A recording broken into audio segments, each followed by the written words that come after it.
नमस्कार। बिहार में चुनाव आचार संहिता लागू होने के बाद भी कानून की जमकर धज्जियां उड़ाई जा रही हैं।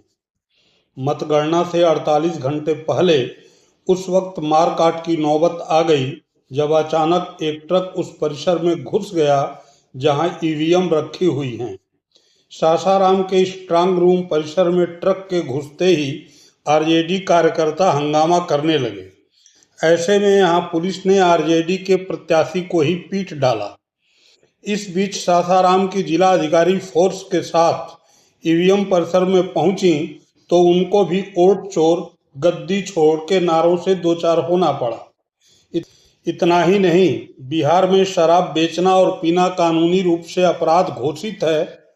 मतगणना के 48 घंटे पहले तो वहां भी शराब पर प्रतिबंध होता है जहां शराब पर कोई रोक नहीं है, लेकिन बिहार में शराबबंदी के बावजूद मतगणना के 48 घंटे पहले शराब का खुला खेल चल रहा है। टैंकर से दारू की सप्लाई की जा रही है। सब कुछ लाइव दिखाएंगे। पहले ईवीएम लूट की घटना को लाइव देखिए, फिर दिखाते हैं कि किस तरह आरजेडी के प्रत्याशी को पुलिस ने पीटा।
भैया भैया भैया तो मोबाइल पीछे रखो।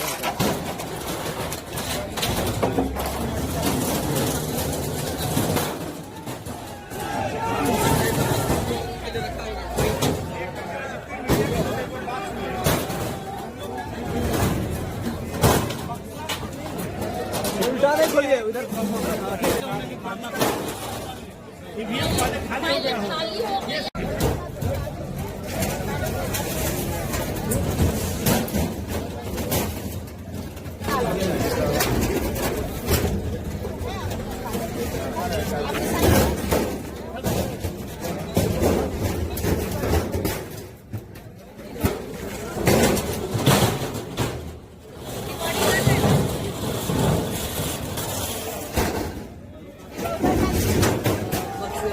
ट्रक आया हुआ है तो क्वेश्चन तो है कि इतने रात में क्यों आया। ये चीज़ें दिन में भी हो सकती थी, पब्लिक के सामने हो सकती थी। जानबूझ के इस तरह की चीज़ें क्यों करनी है कि पब्लिक भी परेशान हो। और अगर चीज़ें लीगल है तो मेरे ख्याल से हर एक चीज़ का टाइम होता है और सही टाइम पे होना चाहिए था। इतने रात को नहीं है, मतलब लीगली भी अगर किया जा रहा है तो दिन में आना चाहिए था। तो अभी आप आई तो क्या सामने मिला? मैंने तो अभी देखा, मैं चूंकि पूरे टाइम थी भी नहीं, मैं जितने टाइम से आई हूँ, जितने मेरे सामने बक्से खुले हैं, बक्से खाली थे, कुछ नहीं था उसमें। प्रशासन जब कोई कॉल मैडम आपके लिए जी एक तरह से संतुष्ट करने के लिए और अधिकारियों पर, चाहे वो जिला पदाधिकारी हो, सबसे पहले तो जिला पदाधिकारी और उसके बाद जो संबंधित आरओ हैं उन पर भी और क्या कारण है इस प्रीमाइसेस में। जब ये प्रीमाइसेस सील हो जाता है, आज सुबह में 10 बजे से ही हमारे इलेक्शन एजेंट और लोगों को बुला के उसको सील कर दिया गया था, प्रत्याशियों को भी बुला के। उसके बाद कोई अनाधिकृत गाड़ी, ऐसा वाहन जो कि कुछ वैसा रखा है, बक्सा रखा, ईवीएम का बक्सा, कंट्रोल यूनिट का बक्सा, तो कैसे प्रशासन, मतलब ये काम ऑब्जर्वर का है। तो ऑब्जर्वर, चुनाव आयोग के ऑब्जर्वर कैसे संतुष्ट करेंगे प्रत्याशियों को और क्या कार्रवाई करेंगे, इसके लिए एक पत्र दिया गया है उनको, जनरल ऑब्जर्वर को, जो वरीय जनरल ऑब्जर्वर है इस पूरे जिले में। हालांकि जनरल जो सामान्य प्रेक्षक होते हैं हर विधानसभा के अलग अलग होते हैं। मेरा करगहर विधानसभा है, लेकिन उसके बावजूद भी जो सबसे वरीय हैं वो सासाराम विधानसभा के सामान्य प्रेक्षक हैं। तो उनको ये दिया गया है कि आप कार्रवाई तो करें और संतुष्ट भी करें, मैंने स्पष्ट उसमें लिखा हुआ है। इस घटना का विरोध कर रहे आरजेडी प्रत्याशी को ही पुलिस ने पीट डाला। सुनिए खुद आरजेडी प्रत्याशी की जुबानी। जब हम यहाँ पर ईवीएम पकड़ाया, मैं उसका विरोध किया। उसके बाद ईवीएम यहाँ पूरे बक्सा निकला रोड पर, और यहाँ पर उसके बाद हम पर लाठी चार्ज करवाया गया। पुलिस आप पे लाठी चार्ज की? हाँ जी, प्रशासन हम पर लाठी चार्ज की है और लखेत लाठी चार्ज की है। आपने बताया कि हम प्रत्याशी हैं? मैं बोला, मैं तो दिखा रहा था कार्ड, मेरे गले में लटका हुआ था कार्ड कि मैं कैंडिडेट हूँ। फिर मुझ पर लाठी चार्ज किया गया। हाँ, अभी हुआ। अभी भैया गेट पर अपने बात कर रहे थे अपने कार्यकर्ता से। जनता को तो दौड़ा कर मारा इन लोगों ने। बस से उतरते माहौल बना रहे हैं। एसडीएम साहब बोल रहे हैं, धमकी दे रहे हैं कि हम ये FIR कर देंगे। देखिए अभी दाग देखिए यहाँ पर जी, देखिए जान ले लो, सीधा सर्टिफिकेट बांट दे सब भाजपा एनडीए वाले को। आइए अब सुनते हैं कि इस समूची घटना पर सांसद पप्पू यादव का क्या कहना है। फिर पूरी घटना पर बात करते हैं सासाराम की जिलाधिकारी से। कल सासाराम में सुबह सुबह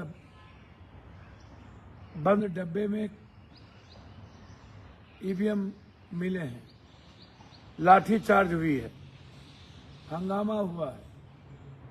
प्रशासन कह रही है कि खाली है, तो फिर जहां बक्सा है वहां इसको ले जाने की जरूरत क्या थी? क्यों स्ट्रांग रूम के पास खाली बक्से को ले जाया गया? सभी तरह की चोरी की संभावना बढ़ी है। कल शाम में हम लोग को जानकारी मिली, इस तरह की बात उठ रही है कि बाजार समिति तकिया में ईवीएम से भरा हुआ ट्रक घुसने की सूचना हम लोग को प्राप्त हो रही थी। ये सूचना प्राप्त होने के पश्चात हम लोग के द्वारा हम लोग वहां पहुंचे और वहां पे पाया गया कि एक ट्रक जो है वो बाजार समिति में 759 में घुसा था।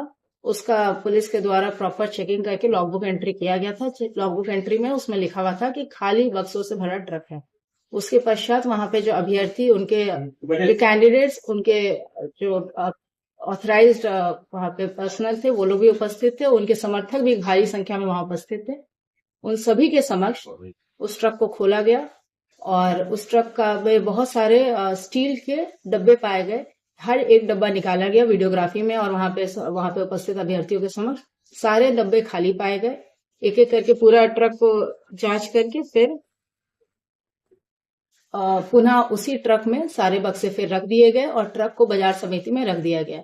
तो वहां पे सारे अभ्यर्थियों के समक्ष ये स्पष्ट हो गया कि जो ईवीएम से भरा हुआ ट्रक घुसने की जो सूचना थी वो असत्य था, और इस तरह का कोई मतलब अफवाह जो है ना उड़ाया जाए, क्योंकि स्थिति बहुत ही अभी संवेदनशील है। कल हमारी काउंटिंग है, तो स्थिति वहां पे विधि व्यवस्था नियंत्रण के लिए भ्रामक अफवाहों का खंडन करने के लिए प्रेस वार्ता बुलाई। अब देखिए कि बिहार में किस तरह से टैंकर में भर भर के मंगाई जा रही है शराब।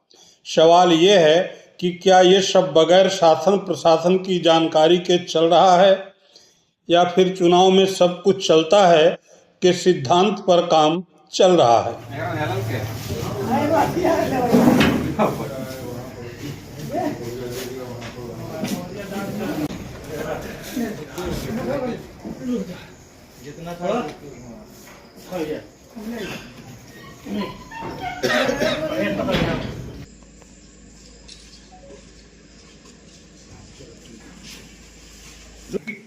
ये सदगामा के समीप जो है रोड पे चेकिंग के दौरान इसको पकड़ा गया है।